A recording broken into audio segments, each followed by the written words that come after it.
Hello hi నమస్తే అస్సలాముఅలైకుం welcome back to my channel Arsha's galaxy. ఎవరైనా నా ఛానల్ని ఫస్ట్ టైం చూస్తున్నట్లయితే కనుక సబ్స్క్రైబ్ చేసుకుని నన్ను సపోర్ట్ చేయండి.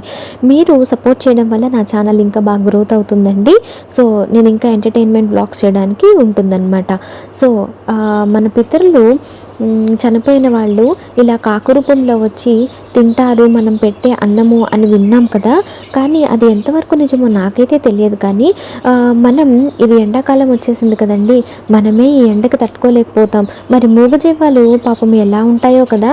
అందుకోసం మీరు కనీసం రోజు కొద్దిగా వాటికి తినడానికి అన్నం పెట్టకపోయినా కొద్దిగా గ్లాస్లో కానీ లేదంటే ఒక బౌల్లో కానీ మీకు ఎలా వీలుంటే అలాగా కొద్దిగా నీరు అయితే పెట్టండి. అంటే మీ టెర్రస్ మీద కానీ గోడల మీద కానీ ఎక్కడైతే కొంచెం పక్షులు వచ్చి వాటిని తినగలుగుతాయో ఆ ప్లేస్లో తాగగలుగుతాయో ఆ ప్లేస్లో పెట్టండి. సో వాటి వల్ల వాటి కొంచెం కడుపు నిండుతుంది. ఈ ఎండాకాలం తప్పనికి అవి తట్టుకోగలుగుతాయి, మనకి పుణ్యం కూడా వస్తుంది అనుకోండి. సో పాపం నోరు లేని మూగజీవాల కోసం అలా అయితే చేయండి. ఈరోజు నేను వ్లాగ్లో రమజాన్ అనేది స్టార్ట్ అయిపోయింది కదండి. సో ఇంటి క్లీనింగ్ అది చేసుకుంటున్నాను అనమాట. నేను వ్లాగ్స్ చేద్దామని అనుకున్నాను కానీ చాలా రోజుల వరకు నేను మధ్యలో వీడియోస్ అప్లోడ్ చేయలేదు. ఎందుకంటే ఇంట్లో ఒక సిచ్యువేషన్ జరిగింది. సో దానివల్ల కుదరలేదండి. అందరం చాలా బాధగా ఉన్నామన్నమాట. ఇంకేం చేస్తాం, తప్పని పరిస్థితులు కదా. ఇది యాక్చువల్గా నేను ఎప్పుడో వీడియో షూట్ చేశానండి. అంటే రేపటి నుంచి రమదాన్ ఉపవాసాలు మొదలు పెట్టాలి అన్నప్పుడు ఇంకా ముందు రోజు క్లీనింగ్ ప్రాసెస్ అనేది అంతా స్టార్ట్ చేసుకున్నాను అనమాట. సో బూజులు దులుపుకోవడము ఇదంతా ఉంటుంది కదండి. పండగలకు ముందు మనం చేసుకునే తయారీలు మీలో ఎంతమంది ఇలాగ ఆలోచిస్తారో లేదో నాకు తెలియదు కానీ అండి, మా ఇంట్లో అసలు వెంటిలేషన్ అంత కిటికీలు ఉండవు, లోపలికి గాలి రావడానికి అంతా మేము ఉన్నది ఒక చిన్న కిటికీని దాన్ని ఓపెన్ కూడా చేయమన్నమాట. కానీ ఎక్కడ లేని దుమ్ము వచ్చి పడుతుంది. మరి ఎక్కడి నుంచి వచ్చి చేరిపోతుందో నాకైతే అర్థం కాదు. ఇది మా ఇంట్లోనేనా లేదంటే అందరింట్లో ఇదే పరిస్థితితో మాత్రం నాకు తెలియదండి. కానీ ఎప్పుడు మేమైతే గాలి కోసం ఇంకా ఫ్యాన్ ఎప్పుడు రన్నింగ్ చేస్తూనే ఉంటాం అనుకోండి. కానీ ఇంట్లోకి మేము ఎప్పుడు తలుపులు క్లోజ్ చేసే ఉంచుతాము. పొద్దున్నే తెల్లవారుజామున తలుపులు తీసి కూడా పెట్టమన్నమాట. మరి అలాంటప్పుడు ఇంట్లోకి దుమ్ము ఎలా వస్తుందో అర్థం కాదు. కానీ ఇంత మాత్రం దుమ్ము పేరుకుపోతూ ఉంటుంది.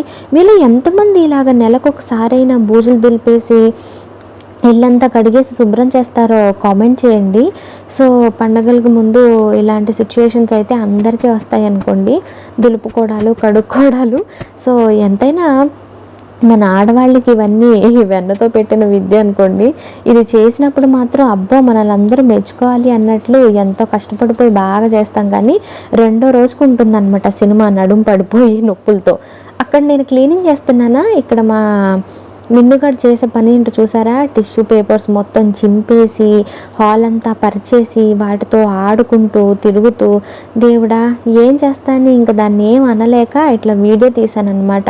చూడండి తిరుగుతుంది మొత్తం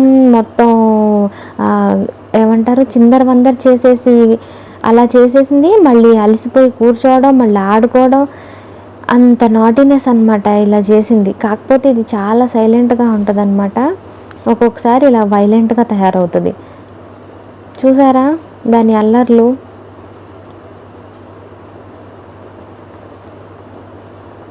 అలా అయితే నడిచిందనమాట. ఇంకేం చేస్తాం, ఆడి అలసిపోయి బిడ్డ శ్వాస తీసుకుంటూ ఇంకా రెస్ట్ తీసుకుంటుంది. ఇంకా నేను మిగతా క్లీనింగ్ ప్రాసెస్ అయితే మొత్తం తీయలేదండి.